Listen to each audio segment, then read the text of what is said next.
غریب کو دے دیں اور اللہ سے توبہ استغفار کر لے، یا اللہ یہ میں نے اکاؤنٹ اس لیے نہیں کھولا تھا کہ میں سودی رقم کھاؤں، بلکہ میں تو اپنے رقم کی حفاظت کے لیے اکاؤنٹ کھولا تھا، اب اس میں مل رہا ہے مجھے آٹومیٹک، میری تو نیت نہیں تھی، مل رہا ہے، تو اب اس سے میں تیرے کسی بندے کی مدد کر رہا ہوں، یا اللہ مجھے معاف کر دینا. ٹھیک ہے، یہ سوچ کر کے رقم بینک میں نہ چھوڑے، نکالے، پکا حساب لگائے کتنی ہوتی ہے اور اتنی رقم غریبوں میں صدقہ کر دے بغیر ثواب کی نیت سے. یہ طریقہ ہے، تو انہوں نے یہ لکھا ہے اور یہی کرنا چاہیے. بہت سارے لوگ بینک میں ہی چھوڑ دیتے ہیں، جی حرام رقم ہے چھوڑ دو، وہیں چھوڑ دو. نہیں، بینک میں نہیں چھوڑنا ہے. ٹھیک ہے، غیروں میں نہیں چھوڑنا ہے اس کو. ٹھیک ہے، تو وہاں سے نکال کر کے اپنے کسی مسلمان بھائی کی مدد کر دینی ہے. بہت سارے لوگ کیا سمجھتے ہیں کہ جی کسی غیر مسلم کو دیتے ہیں. یاد رکھیں، غیر مسلم کو بھی نہیں دینا ہے، مسلمان ہی کو دینا ہے.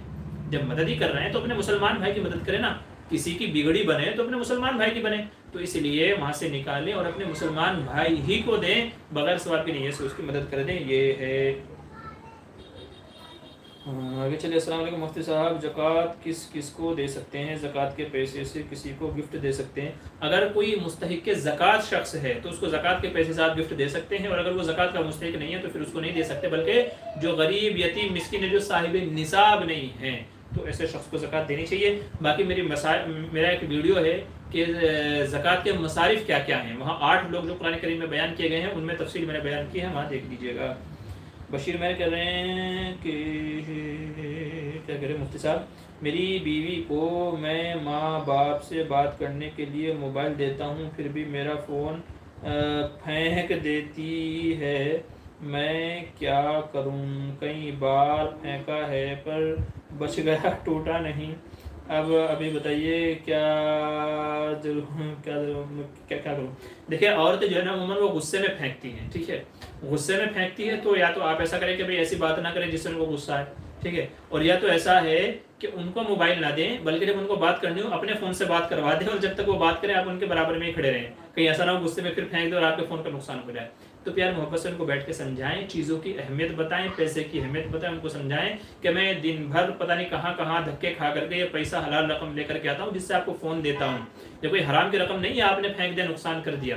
ٹھیک ہے، تو ایسے پیار محبت سے ان کو سمجھائیں. اگر وہ سمجھ جائیں تو فون دے کر کے دیکھیں، اگر پھر بھی نقصان کرتے ہیں پھر ان کو فون نہ دیں، اپنے فون سے بات کرا دیا کریں. یا تو منع کر دیں بھائی تم ان کو دے کے مطلب نہیں ہے نا، تم فون توڑ دیتی ہو. اب میں امبانی کا بیٹا تو ہوں نہیں کہ میرے پاس بے شمار دولت ہے، بے حساب دولت ہے کہ بھائی تم توڑتی رہو گے میں لا کے دیتا رہوں گا. ٹھیک ہے، تو فون دینا ان کو بند کر دیں. ٹھیک ہے، جب تک کہ عقل نہیں آ جاتی. میرا سجیشن یہ ہے. آگے چلیے.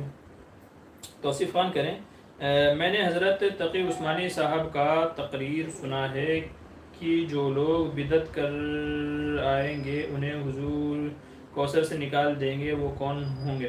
جی یہ حدیث ہے کہ جب روز محشر میں بہت سارے امتی حضور صلی اللہ علیہ وسلم کے پاس آ رہے ہوں گے آب کوثر، جام کوثر پینے کے لیے، تو فرشتے ان کو بھگا دیں گے. جب حضور بولے گے میرے امتی ہیں تو فرشتے کہیں گے یا رسول اللہ آپ نہیں جانتے کہ انہوں نے آپ کے جانے کے بعد میں دین کے اندر کیسی کیسی بدعتیں پیدا کر لی تھی. تو یہاں بدعت سے مراد وہی بدعتیں سیئہ ہے، غلط طریقے ہیں جن کا قرآن و حدیث سے ثبوت نہیں ہے. جو اچھی چیزیں نہیں ہیں تو یہاں بدعت سے مراد وہی غلط طریقے ہیں. کیا حسان بھائی کہہ رہے ہیں لگتا ہے کہ آج تو مین آف دا میچ آپ ہی لے کر کے جائیں گے. ماشاءاللہ آپ ہی کے بہت سارے سوالات ہیں. نماز میں درود شریف پڑھتے ہوئے اللہم صلی علی محمد و علی محمد جب آئے تو علی آل محمد پر جب آئے تو اگر پوری طرح مد نہ کی ہو بلکہ صرف علی آل محمد ہی پڑھ لیا تو کیا نماز پڑھنے میں کوئی فرق نہیں پڑے گا؟ دیکھیں، جو یہ نماز وغیرہ کی جو دعائیں ہیں ان میں مد وغیرہ کا اتنا زیادہ وہ امپورٹنٹ نہیں ہے. جو دعائیں ہیں قرآن کی بات تو الگ ہے، لیکن یہ جو دعائیں ہیں رکوع سجدے کی دعائیں ہیں تو ان میں آپ کو پورا مد متصل کھینچنا ہے، مد منفصل کھینچنا ہے، تو اتنا وہ نہیں ہے. حروف کی صحیح طریقے سے ادائیگی ہو گئی ہے تو یہ کافی ہے. ٹھیک ہے، یہاں میں یہ بات سجدہ سہو کی بات نہیں کر رہا ہوں.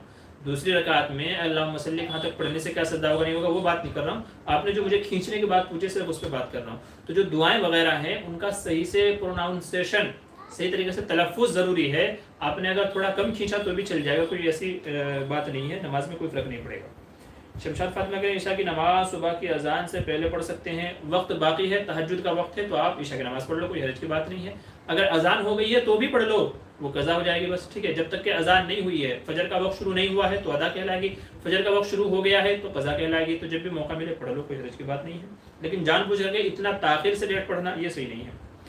ماجد انصاری کہہ رہے ہیں فجر کی جماعت ہو رہی ہو تو اور ہم اور ہم لیٹ ہوں سنت کیا فرض کے بعد پڑھ سکتے ہیں؟ فرض کے بعد پڑھنے کی اجازت نہیں ہے، یا تو آپ سورج نکلنے کے بعد میں پڑھیں، یا تو یہ ہے اگر آپ کو آخری رکعت ملنے کی امید ہے تو جلدی جلدی 2 رکعت پڑھ لیں۔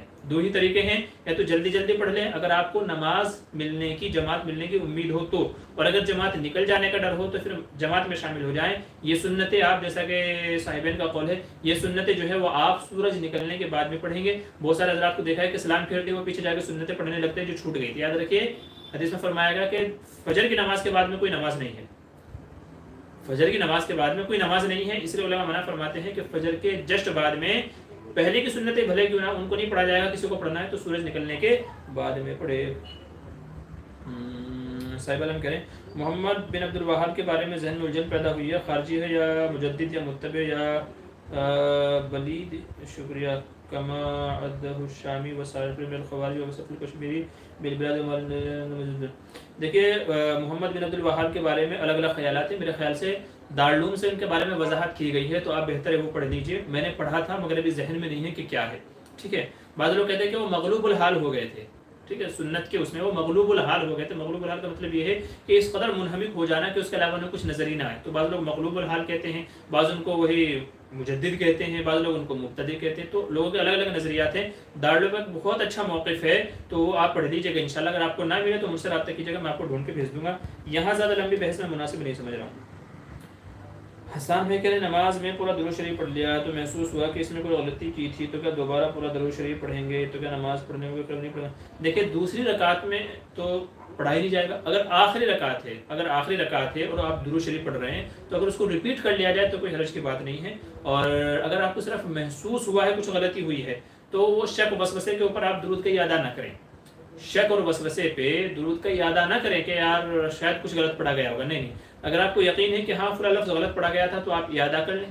آخری قاعدے میں اگر درود شریف کو ریپیٹ کر لیا جائے، دوبارہ پڑھ لیا جائے، علماء کہتے ہیں نماز میں کوئی فرق نہیں پڑے گا اور سجدہ سہو بھی نہیں کرنا پڑے گا۔ ماجد انصاری کہہ رہے ہیں حضرت کاروبار کی برکت کے لیے کیا کریں؟ بھائی بسم اللہ پڑھ کر کے کھولیں، حلال کاروبار کریں، اور جو ہے اپنے کاروبار میں نیت کر لیں کہ انشاءاللہ اس میں سے 1% میں اللہ کے راستے میں صدقہ کروں گا، غریب لوگوں کی مدد کروں گا، تو 1% جو ہے وہ اللہ کی رضا کے لیے حصہ پروفٹ میں سے، منافع میں سے مختص کر دیں، ٹھیک ہے۔ حلال روزی کریں اور دھوکہ دھڑی سے بچیں۔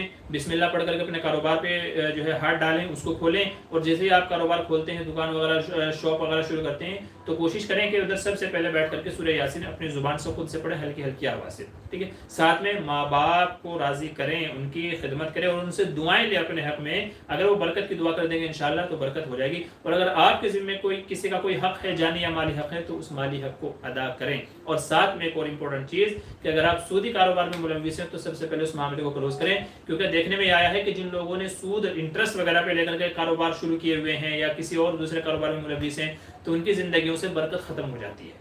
تو یہ 4-5 پوائنٹ میں نے بتائے ہیں، انشاءاللہ اگر آپ ان کے مطابق عمل کریں گے، میری گارنٹی ہے 100% انشاءاللہ کہ آپ کے کاروبار میں ضرور برکت ہوگی۔ یہ آپ عمل کیجئے انشاءاللہ، کوشش کیجئے اور پھر دیکھیے۔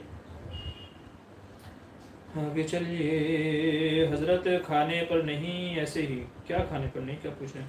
ارے یار جنید بھائی آپ سوال پوچھتے ہو ڈیلیٹ مار دیتے ہو، تو پیچھے کا کیا مسئلہ ہے مجھے کیا پتہ چلے گا؟ بہرحال جو بھی سوال لکھنا ہو تو پھر پورا ایک ساتھ لکھا کریں تاکہ مجھے معلوم رہے کہ آپ نے کیا پوچھا تھا۔ شمشاد فاتحہ، اچھا کیا کہہ رہے ہیں آپ سورہ فاتحہ کیسے پڑھنی ہے؟ بھائی نماز میں آپ کسی بھی قاری کی سورہ فاتحہ سن لیجئے، شیخ سدیس کی سن لیجئے، شیخ شلیم کی سن لیجئے، بہت سارے حضرات کی سورہ فاتحہ آپ کو مل جائے گی یوٹیوب پہ، وہاں سن لیجئے کیسے پڑھتے ہیں۔ شمشاد فاطمہ، میں نے عشاء کی نماز پڑھی، پھر 3 رکعت وتر کی نماز تہجد میں پڑھنے کے لیے نیت کی تھی، پھر میں تہجد کے لیے نہیں اٹھ پائی، تو کیا پوری نماز پڑھنا ہے یا 3 رکعت؟ جی نہیں، نماز تو آپ پڑھ چکے ہیں نا، تو اس کا ادا کیوں کریں گے؟ آپ کی صرف وتر چھوٹی ہے تو آپ کو صرف وتر ہی قضا کرنے ہیں، پوری نماز قضا کرنے کی ضرورت نہیں ہے، صرف وتر چھوٹے ہیں تو وتر آپ بعد میں قضا کر لیجئے گا۔ آگے چلیے عاطف اسلم مفتی صاحب، کوئی بزرگ اپنے نام کا ذکر دوسرے سے کروا سکتا ہے، مثلا یہ جنید کہلوا سکتا ہے؟ جی نہیں، یہ ایسا نہیں ہوتا ہے کہ میرے نام کی تسبیح پڑھو، ایسا نہیں ہوتا ہے۔ جہاں تک میرا خیال ہے آپ کہیں اور پہنچنا چاہ رہے ہیں،